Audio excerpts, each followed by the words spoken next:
खुदावंद यीशु मसीह के नाम में आप सबको सलाम। ज़बूर 53 के सरनामे पर हम मेहनत के सुर का जिक्र देखते हैं। मेहनत के सुर को मलाल यानी दुख, अफसोस और मातम का सुर भी कहा जाता है।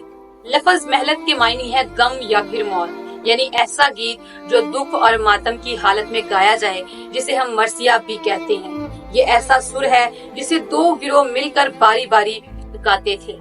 मेरे अजीजों, किताबे मुकद्दस के इस सुर से हम ये जानते हैं कि खुदा के लोग दुख, अफसोस और मातम की हालत में भी खुदा के हुजूर झुकते, खुदा को पुकारते और खुदा के हुजूर से इत्मीनान को हासिल करते।